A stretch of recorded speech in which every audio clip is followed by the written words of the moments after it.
and venture capital that a lot of us don't have. And yeah, I'm just the guy with the beard and the sock puppets. So the point there actually is that my business cards say support engineer, and that's what Astaro pays me to do.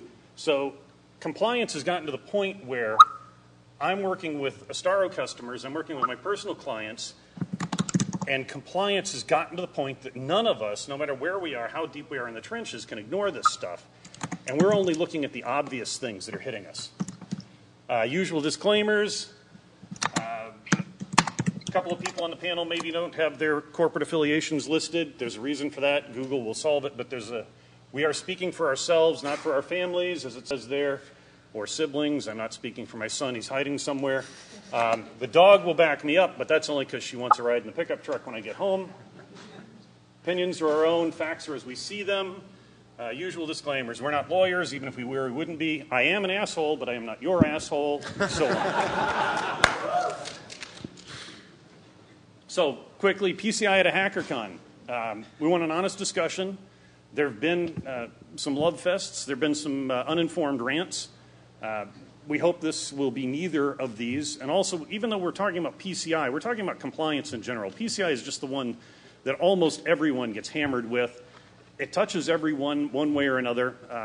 And so that's the one we're focusing on here.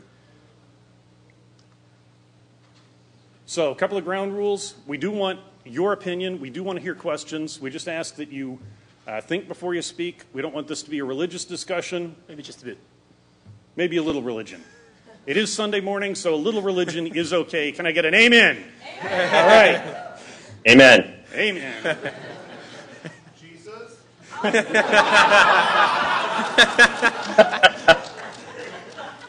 Hitting below the belt is okay because most of us keep our wallet below the belt, and PCI and compliance in general are hitting us there. I guess that last one is redundant at this point, welcoming schmooballs. With that, we have a couple of talking points, and I think let me put Josh up on the screen, see if we can do the magic of technology, and let him start off with some inflammatory comments for. Come on, where's the screen? Yay! So there's Josh, and you know, one of the things before he launches in. That I want you to think about the money of compliance is that a lot of people here make a living out of security. And if we reduce security to compliance, then I can have a sock puppet with a pin fill in check boxes, and we don't need to be here ourselves. And that means we don't get budget to come to ShmooCon. So this is significant stuff. So Josh, why don't you say something inflammatory? Something inflammatory. Thank you. Okay, Mike. Thank you how's guys my very audio? much.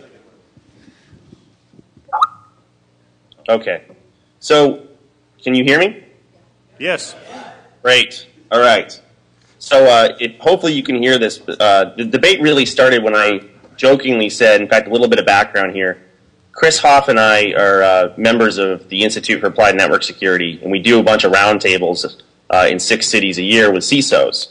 And it turns into some griping, it turns into some venting, but it's very raw, it's very real.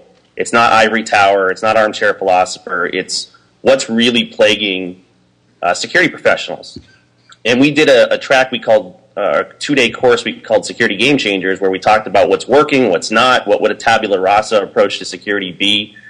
And people really stretched outside of their comfort zones and came up with some pretty creative and more efficient and less expensive ways to approach security. And at the end of the whole thing, someone raised their hand and said, damn it, but PCI still makes me do it the other way. You know, so we jokingly said at the morning keynote that PCI was the devil, and it doesn't mean that I fervently hold that belief. It was more like from the Waterboy, so tolerate this sound clip. Because little girls are the devil. It's one of the many tools of the devil.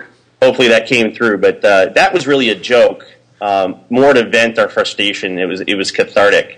But later I put some more thought to it, and I said, you know, it's probably not the devil, but it's probably like the No Child Left Behind Act. And, you know, the spirit behind No Child Left Behind was, wow, we have a problem in the education system. Let's make the dumb kids smarter. One of the challenges is in the effort to make the dumb kids smarter, we really dumb down the system. The truth is there's a bell curve for any population, and there's the people that are negligent, and I think that PCI really helps the people that are negligent. There's the people that were doing a pretty okay job, and maybe it's a net neutral impact. Maybe it's a little bit positive, a little bit negative. But then there are people who are actually doing a decent job, and those were the people 200 at a time in these different cities that were really getting pretty frustrated that, yeah, they have a security budget, but it's only for the things that Visa and Amex and the other PCI Council overlords encourage them to do. So it's not that I think we should make PCI go away. I think compliance is here to stay.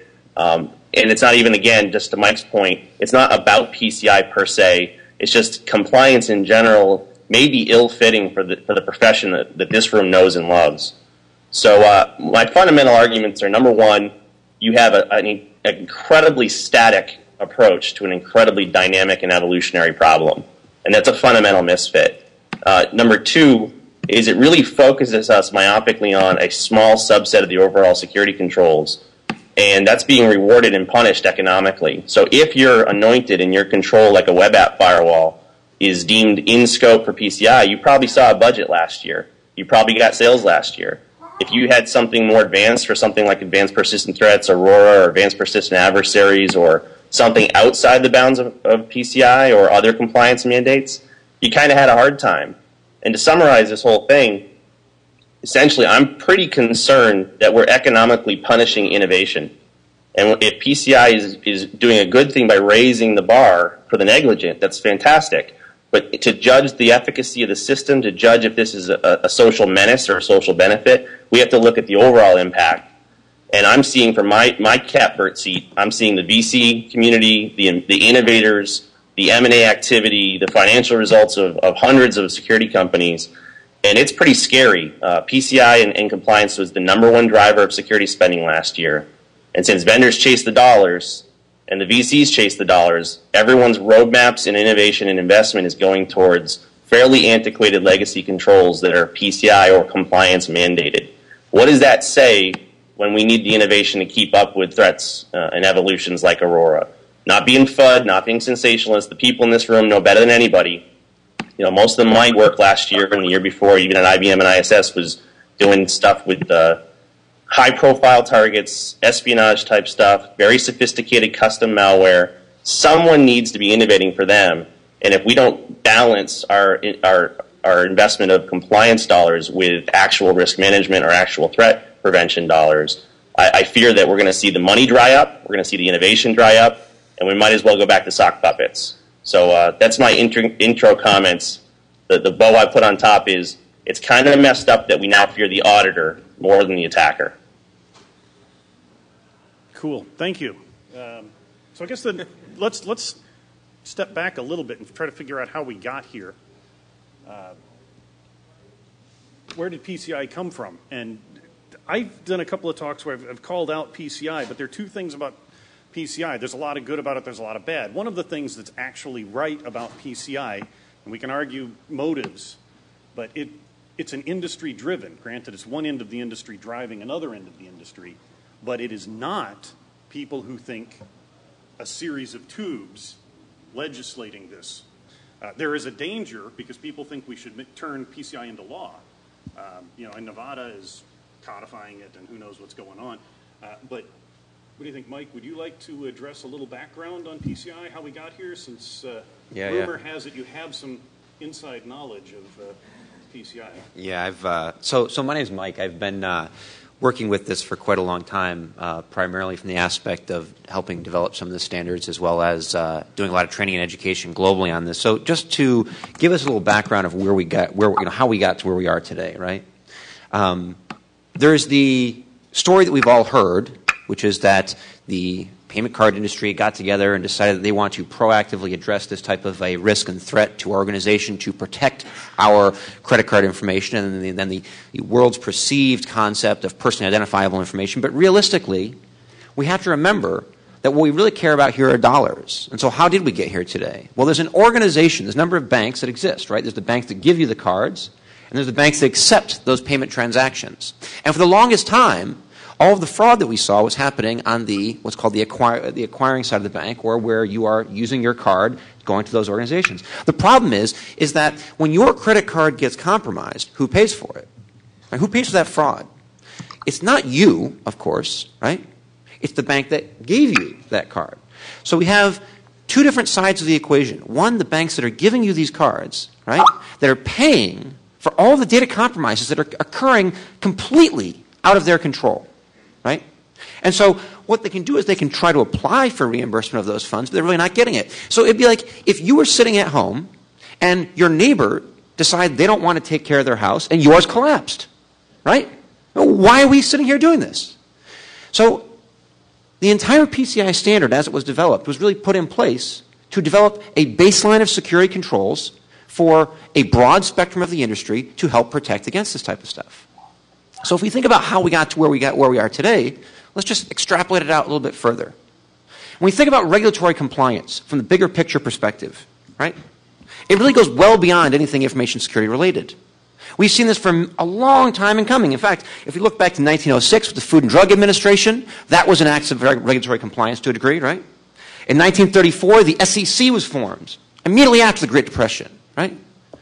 When we're looking at this perspective, it's important to remember that we see this continuous rise and fall. So regulatory compliance is constantly trying to address regulation, deregulation, regulation, deregulation. So where we're at right now is a situation where there's a culmination of fraud that was occurring, and the industry got together proactively, interestingly enough, to try to address the type of fraud. Now, ultimately, I believe that we all agree on where we're trying to get. Right? We all agree on the same goal. We talk about security. How we define that is a little bit of the conversation today. I'll turn it back over to Jack before I make any further points. So why don't we give Anton a few moments to talk about some of his perspective and background, and then we can start being schmooball targets again. Okay, I think it's time to crank up the volume. Thanks, Mike, for the background, but I think I want to start arguing with Josh. That's more fun. When I do that, there's just like sparks fly and all that. So there are many things good and bad about PCI, as Jack said, and there are some things that Josh likes to highlight, which are very, very intelligent, and they're also correct. At the same time, the focus of PCI was to drag people who are completely ignorant and negligent to a level of slightly smaller degree of ignorance and negligence. I mean, apart from what the Mike said about the cost transfers and all that, and I've seen PCI do that. And in fact, I've seen people who completely ignored viruses in the 90s, they ignored worms in the 2000s, they ignored everything else, and suddenly PCI came and they're like, oh, what's an IP address? We got to learn that. And so to me, that's the main thing that I call the magic of PCI, is that it dragged some people who were in complete backwoods into the, well, I don't know, is there a term, frontwoods? Well, they're still in the woods, but they're sort of like closer to the light. And yes, at the same time, it made lives of some fairly intelligent people a little bit hard. And I think that's not good, for sure. I mean, if people have to change the good way of doing security that they have already to a slightly more PCI-inclined way, that's a cost on them, and these people totally do not deserve it. However, it's my belief that that cost we can tolerate, because it has literally dragged people such as store chains, I don't know, almost all the way down to gas station owners that, wait, maybe that pump shouldn't have a flat file dump of all the cards swiped for the last 3 years. Real story. Maybe we should finally remove those card dumps from the website. I don't remember who told me the story, one of the QSA friends, that a company was kind of like on the defensive because a QSA pointed out that storing big ASCII files with numbers on the website is just not a good idea. And they're like, you think? Oh, so we should like do something about it? Yeah. So for them, it was a deep insight that it's not a good idea. So these people are absolutely impacted of PCI. They're suffering, and that's a good thing. Hopefully, they will learn something. Now, sometimes Josh doesn't really do this, but some other people who criticize PCI say that PCI made those people only do PCI. It made them very laser focused on the checkboxes. What's the minimum possible we can do to make that QSA leave, if not happy, but kind of like satisfied? Or what can we do to basically make PCI go away? And yes, that's certainly a real phenomenon. And there are people who would say, well, code review or web firewall? Code review is some kind of a big esoteric area. Firewall is this box we can drag over there, screw it in the rack, and we're done. So that type of thinking is clearly Don't there. make fun of firewalls. However, as I wrote in one of the blog posts, I think PCI isn't a cure for stupidity, and I don't think there is a cure for stupidity, kind of off the record. So if somebody would be stupid with PCI, he would probably be equally, well, not smart without PCI either. Now, from the other points, there's one point that Josh highlights that I really like, and I think that point is actually quite dangerous. And let me go and argue for the other side for a second. So, as you know, I've worked at vendors for quite some time. And so if you work at a vendor and you have 10 engineers, and you can have those 10 engineers research recent bad stuff, or you'd have 7 engineers research the bad stuff, and 3 engineers would be writing compliance reports. Now, technically, you will have something similar to a 30% drop in your loosely defined overall efficiency. Now, that's a real phenomenon, I think. And I've seen it happen, and at the time when I've seen it happen, I didn't think of it as particularly bad. But Josh kind of grabbed me by the ears and said, see, that's bad. And that's going all over the industry. So that part, I don't have a counter-argument for. I still think the overall raising people out of ignorance, sort of like balances this out, but that's still there. Question? I keep being blown away by this because I was on the other side of it being a So PCI attempts or endeavors to do is ask 1 million people to figure out the right way to do it instead of fixing the system at the center and making everything non-optional.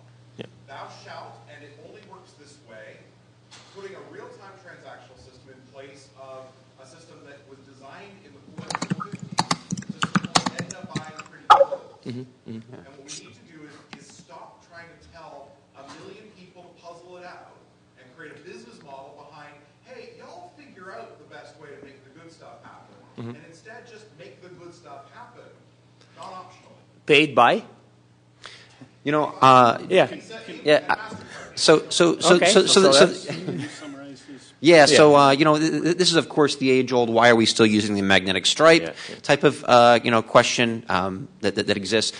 Quite frankly, the reason we're using the magnetic stripe is because all of you like things that are cheap, and you don't like to pay more, which is going to be there's a huge cost associated with upgrading all of the different payment terminals. But let's just move beyond that for a minute, because I think that there was. Sorry, not to move beyond that, but you know, there's a couple things we have to remember that exist within this industry that are unique rather than others, right? With other industries, or at least specifically potentially with the rest of security, you never really have to worry about your neighbor, right? All you have to worry about is yourself, theoretically. And you think, all I need to do is secure my organization and I'll be perfectly fine. And one of the problems that we see here is that when we talk about telling X million organizations, and there's well over 4.8 million merchants in the United States alone, when you talk about telling one organization to be secure, it's important because what happens with credit card data is that if you decide you are not going to be secure, you're going to disclose that information, what happens is that credit card data gets used at another merchant. Items are purchased, they lose that money. They have lost the goods, now they've lost the money, they may not get reimbursed for it. So your insecurity causes harm to another person, which is why we have to address the entire problem as a whole. Now, of course, it goes back to it's too specific. And I've heard this so many times.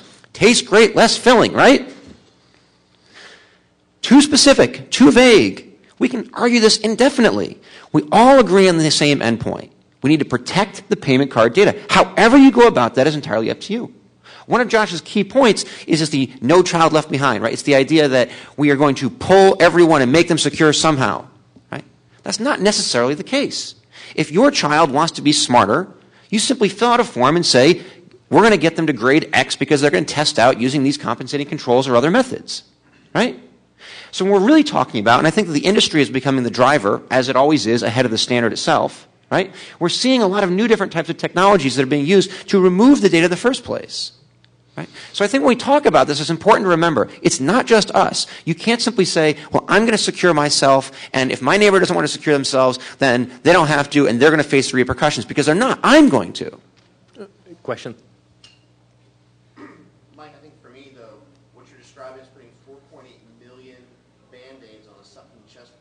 instead of actually fixing the stuff, which is to James' point. Yep. You know, if all we're going to do is attack the perimeter of it and never go to the core, we're going to have this conversation every single year. I mean, what does your QSA tell you as a level 1 merchant?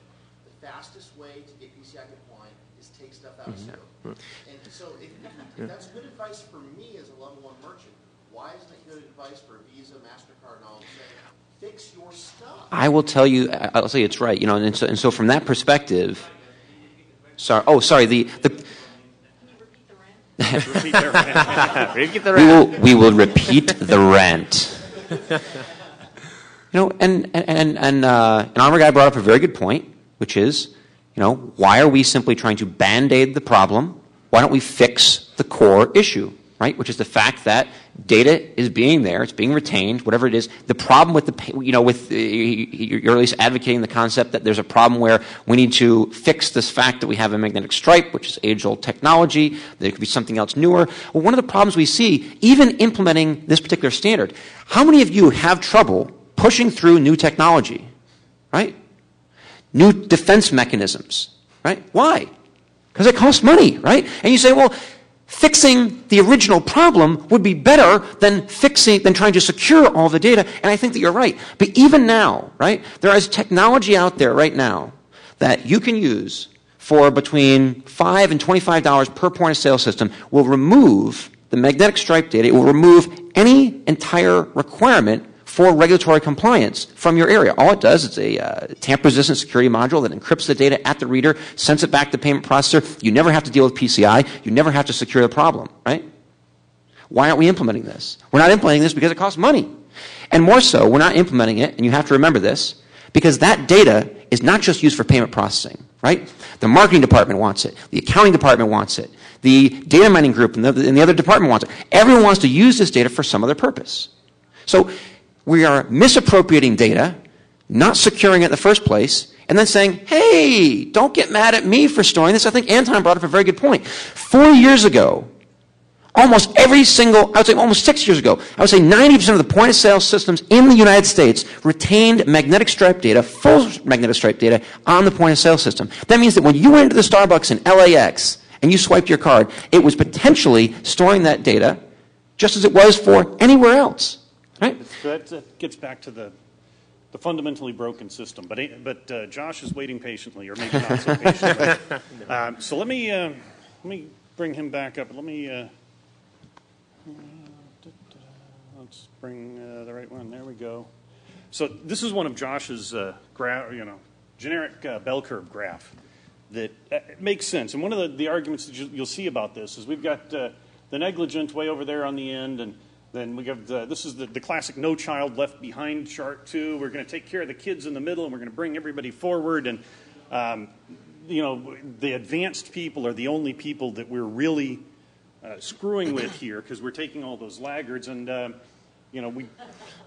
we do have these people that we need to help. And I would argue that the blue graph, which is probably black on these screens, is more accurate than the green one, in that it there's a big lump of people that don't do anything. And I have heard that the people who sell them network security products end up with a whole bunch of really dumb questions trying to help them out. Like why my IDS is producing so many alerts?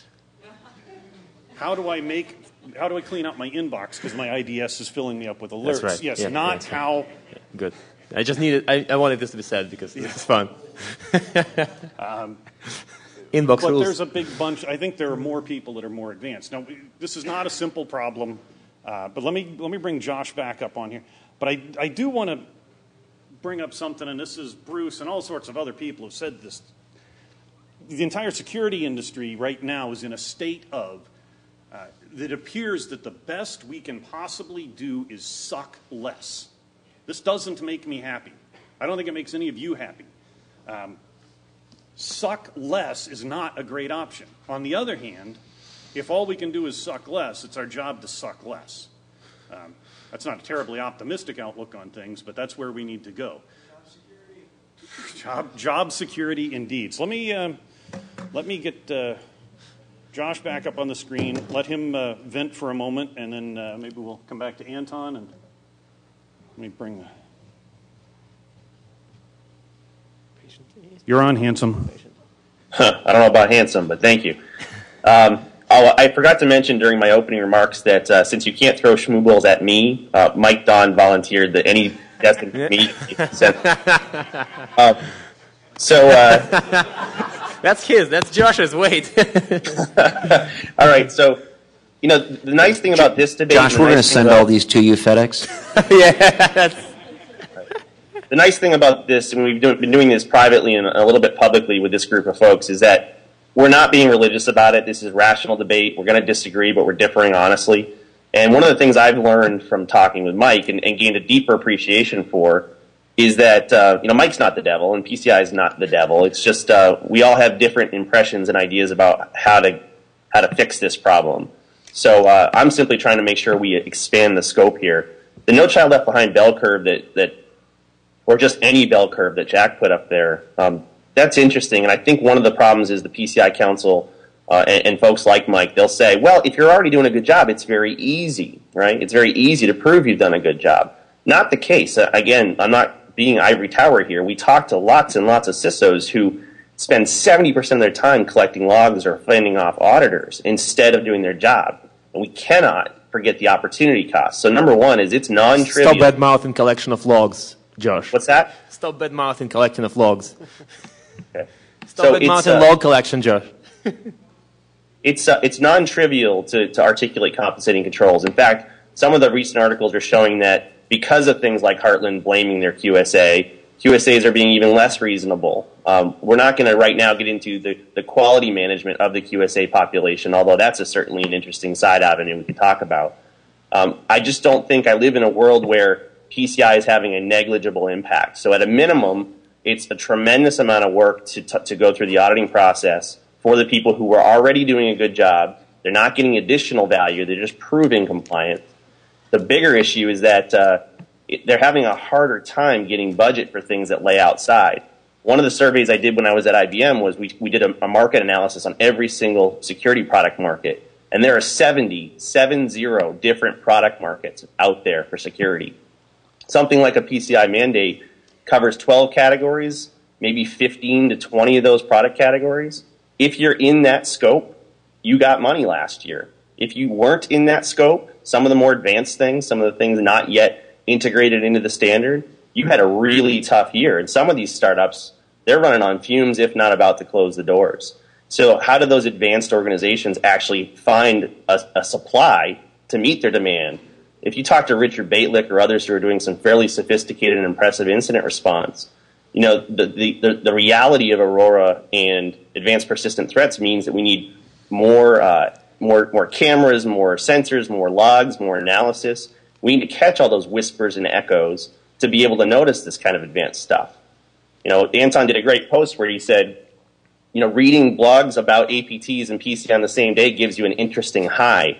But I don't see how this room can tolerate both existences and think that the digital doesn't have even the remote enough efficacy to stop someone like Gonzalez, to stop state-sponsored espionage or whatnot. We need somehow to get a balance where we can help the people who were negligent and help the people who need advanced security. And it's not the PCI Council's fault that the market's shifted this way, but the bottom line is nearly every penny last year was spent on a compliance mandate and not much more. And if that trend continues, we're going to have a hard time getting the innovation and the supply we need for the people who do need a greater level. I guess I'll stop for now. If I could just ask one quick question, and Josh, this is a little bit out to you. You've name dropped a number of different things like APT and Aurora and different aspects, but what we're talking about here is not that complex. We're not talking about, critical issues here. We're talking about very, very basic stuff, like Anton said, flat files containing massive amounts of data. And so, one of the things that I think we have to really think about and remember is that this is a relatively simple problem, right? And so how we go about solving it is not by saying, oh, we need to worry about all these new things that are happening. You know, let's grab a question. So, Mike, I want to go back to the whole thing. You say the reason that you can't go from the top down is it's money. It costs too much. And so, you know, we're trying to find, from my perspective, a technical solution for this when, all right, it was implemented because there's lots of loss going on. There's lots of fraud going on. How much does that cost? How much are we spending on the auditors alone that aren't fixing things? Why don't we go back to the pointy-haired bosses? We're all good at math. Why don't we show them that it's going to cost a hell of a lot less to spend the $25 on the front end, and then we can go do the fun stuff, and it's the social engineering upwards to make the world better. So I'm calling bullshit on you about Yeah, exactly. thank you for the commentary. Thank you. You know, I'm not going to defend PCI, but the point is, PCI is not causing this on their own. It's a public perception thing. So this room, you know, professionals who know better, we need to be very, very clear and very, very consistent, and the PCI Council needs to be consistent, that compliance is not security. That it's a pretty broken system if 70%, 80% of the dollars spent on security are spent on PCI. The intended scope of PCI is credit card. Now, APTs are targeting intellectual property and other things, but the market has conflated the digital dozen of PCI with industry best practices for all security because of the pointy-haired bosses. Now, that's their mistake. Okay, But let's grab some comments and questions from the audience. Looks like we've lit some people up. First, I have an observation. A lot of us in IT have a reputation for not getting much exercise, but we all have some muscular necks, because I look around and we start this conversation and everybody's exercising their neck like this. What the hell? So this gentleman here first, and then we'll move this way. Again, actually, with that guy's comments, everybody's talking about money. You know, we don't have enough money to fix this. What's interesting is New York Times, Visa posted a 33% increase in quarterly profit last year. MasterCard posted $1.3 billion in profit. It's not a money issue. It's a people issue. They've got to fix this, and the people that are in charge of it can do it. We can fire them. If I didn't do my job, I'd get fired. I'm sorry. Fire the people responsible and give people a minute. But it's not Visa's fault of MasterCard. Why should they pay? It is, though. This is my point. The quid pro quo for being the world currency You know, is you have to do it right. I am a huge PCI Council is Amway. I am a PCI you know, Council I is think that there was a There's comment. quote for you. Materially better today than we were in 2001. Hold on. I would challenge everyone, regardless of your view on this topic when you leave here today, to consider for a moment personal responsibility. I want us to all leave here today and think, what am I doing, right? We can always say, what is someone else doing? But realistically, what am I doing about information security? There was a commentary from the corner over here where someone said, look, we haven't been able to do this for the past 10 years. What is new about PCI? Why can we not protect our data? This is not something that's new. But I am doing my part. I'm paying the fraud loss. Let's hear from. Go ahead. Yes. You. I know you're shy wallflower, but come on. Just listen to the conversation, and I'm not a QSA, nor I'm not even level 1. But this is funny because it reminds me of the tobacco industry in regards of the fines. The tobacco industry is killing people, but we're going to fine them. But we're not going to educate the people that what they're doing is causing them to die. PCI is doing nothing on the education side. Companies aren't even educating. Okay, so if a company's losing money, we're not showing the consumer, the end user of what's going on, how to protect them. Why? Well, let me jump in. That's something that actually was obvious to me, having come from a retail background. One of the things that most of us don't accept is that in retail you expect theft. Yeah, shrinkage. Right. That's right. Now, you can call it shrinkage if you want, but we all call it shrinkage when we're not. I mean, when we're talking to the auditor or assessor, but it's theft. It's stuff walking out. It's loss. It's missed inventory, and so there is an acceptable level of fraud. There is an acceptable level of theft and fraud, and that's the money. The pain point has to get to a point where it's no longer acceptable. But Well, and it has to be to the point where the person incurring that pain. Yes. Good. Oh, jeez. Well, loss of... sorry. Well, if people stop trusting, if there's a decrease of trust in card transactions by 0.00001%, they would care. So media noise would actually might cause it. Sorry. Yes, please. Comments. Somebody's asking, what amount of fraud will it take before we fix CCV pay attacks? What's the magic number? What amount of fraud will it take before it gets fixed? That's a question. Let's let Anton talk. We've sort of hogged it from him. And Actually, I'd rather take a couple more comments. Okay. What about you, front row? Yeah, well, the thing is, PCI should be only one level of detection. It's like the analog is convenience store only installing surveillance video, and a robber comes in, but they can't pursue him, they cannot charge him because there's no system in place. So basically, we need that PCI, but we need also other bodies and organizations to basically prosecute and follow after these guys, because public industry individuals cannot prosecute people from other countries that do this damage. Yeah, well, this is kind of like beyond this discussion. That's a bigger problem, I guess. Sorry, what's the comment? Well, Antonio, you and I were talking about this on Friday night, and I think we're conflating two issues here, which is compliance in general for organizations, and PCI, which is meant specifically to protect against credit card fraud. And when you see, like, for example, on security score where we have all these vendors, and we look at what are they saying in terms of what you should be defending against, they're talking about compliance. They're not talking about PCI. You saw in the early days of PCI, they were saying, buy X because you'll be PCI compliant.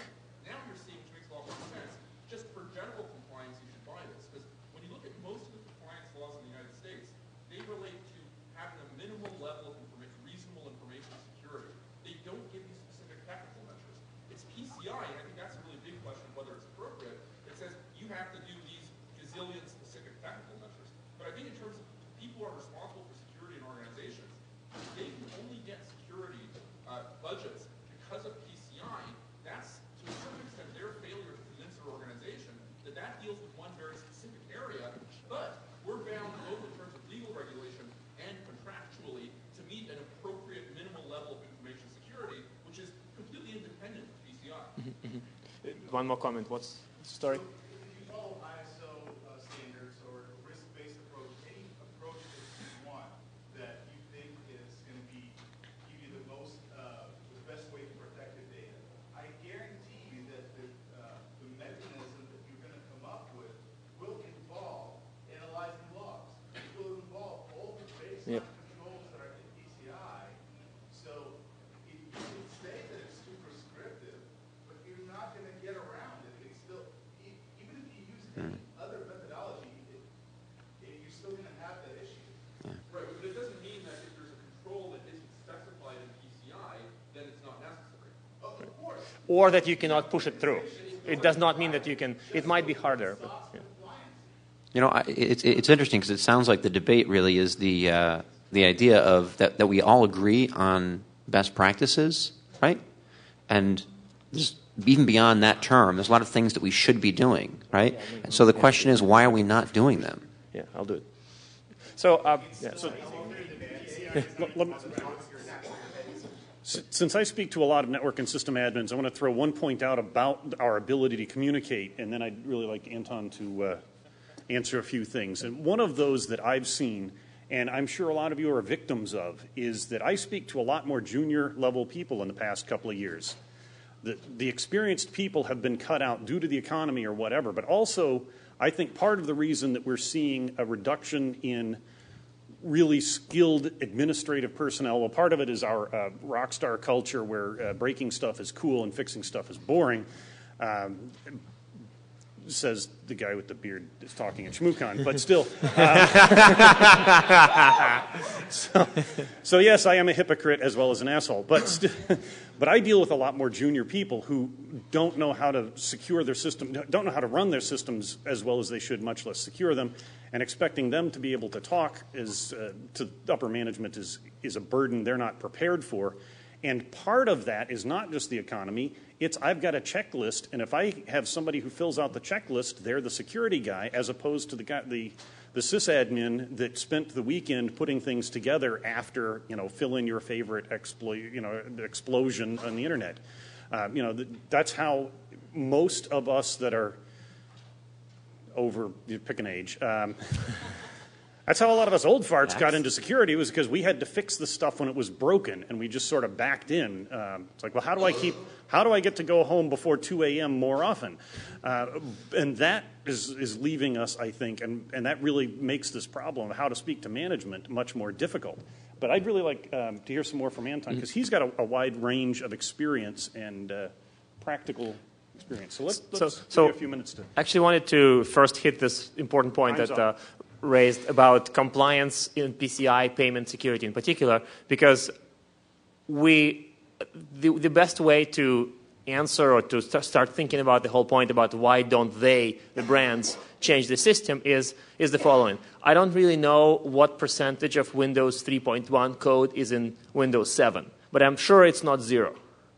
So the thing is, changing legacy stuff, as we all know, really hard.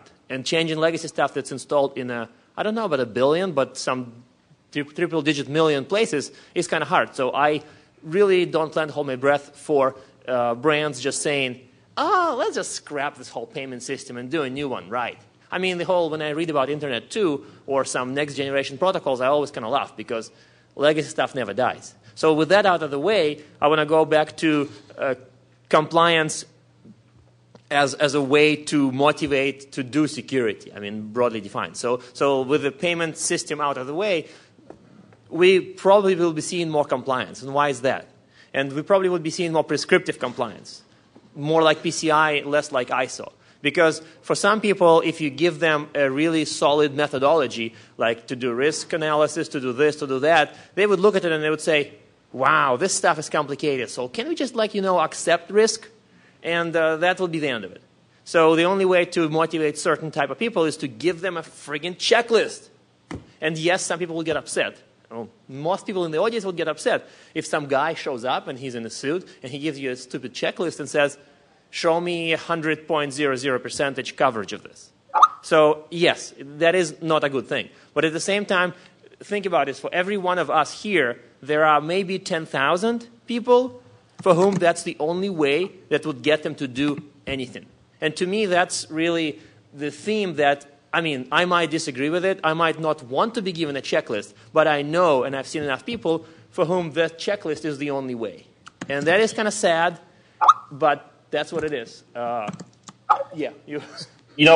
Anton's right.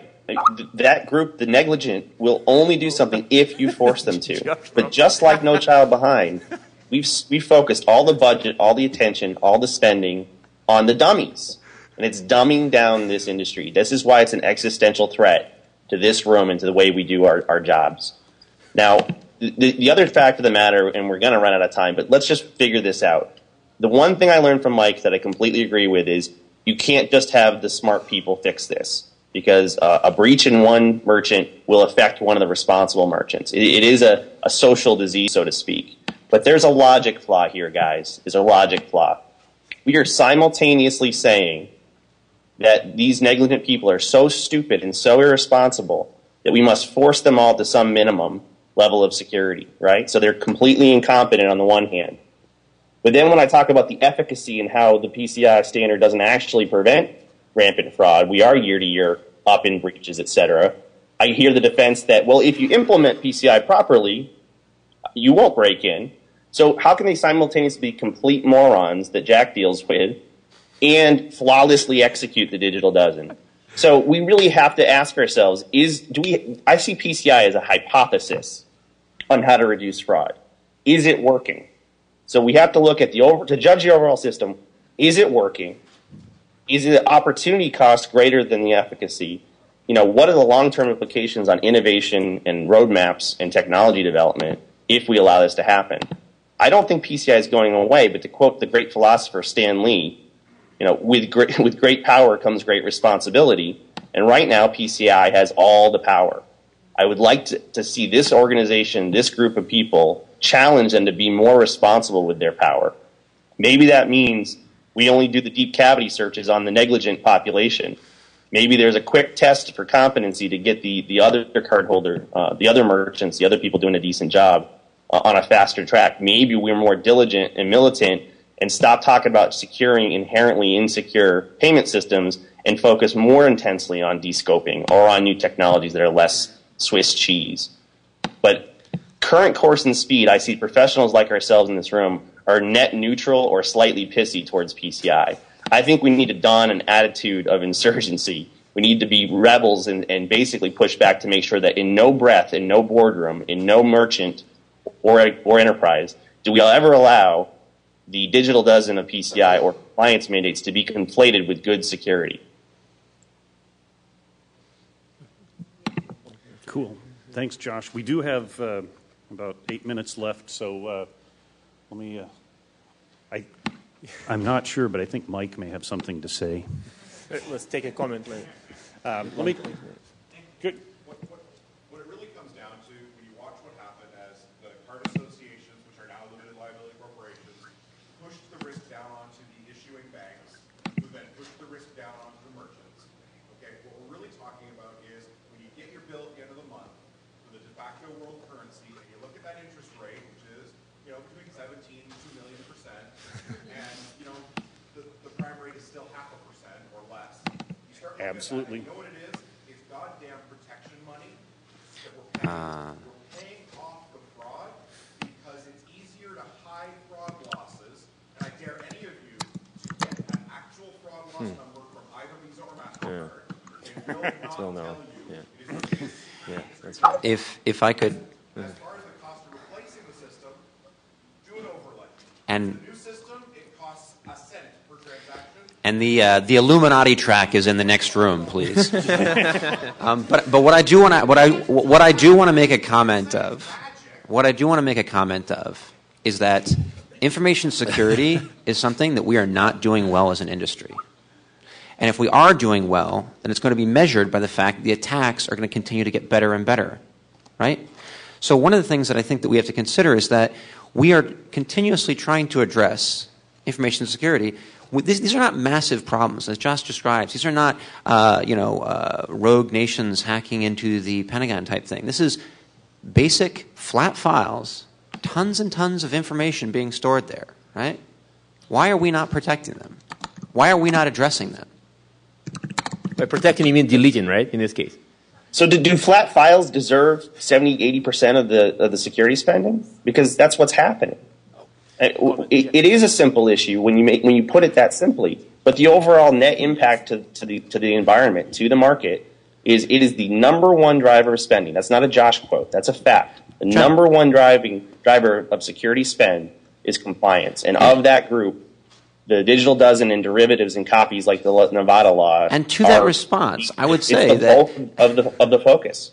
So it's not simply flat files. I have sat there in front of so many people where they have said to me, thank goodness that PCI came along or some type of X regulatory issue came along, because until then I had zero budget, right?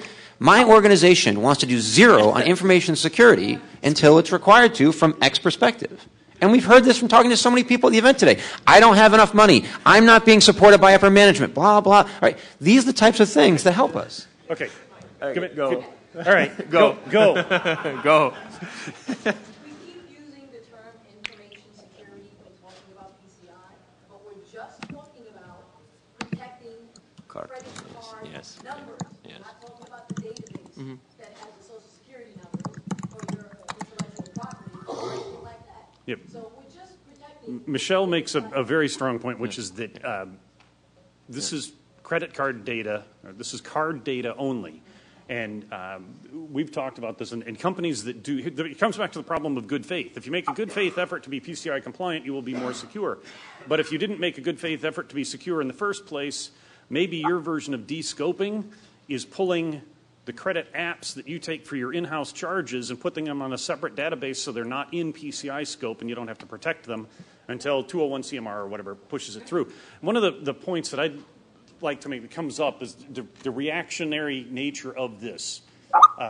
PCI follows the security industry slowly and cautiously, and you can make an argument that we don't want them jumping on the latest cutting-edge thing. We don't want a bullet point that says you have to be patched against Aurora. But they're basing it on the security industry, and the security industry, most of us in this room know that our industry is very reactionary. I mean, the threat is evolving faster than we can imagine oftentimes. We come here to scare the crap out of ourselves, and it works very well. And then, over the course of the next months or years, we catch up to that. And then, we'll go to DEF CON and see that it's gotten worse. We'll be back here next year and see that it's getting worse. But we're 2 layers removed. I mean, the threats are evolving. Security tries to react to that. And then compliance regimes, not just PCI, react to that. So we are down to about 5 minutes. Okay. We're out of time. Sweet. We are out of time. Bruce says we're out of time, so we are out of time. We're out of time. Thank you all.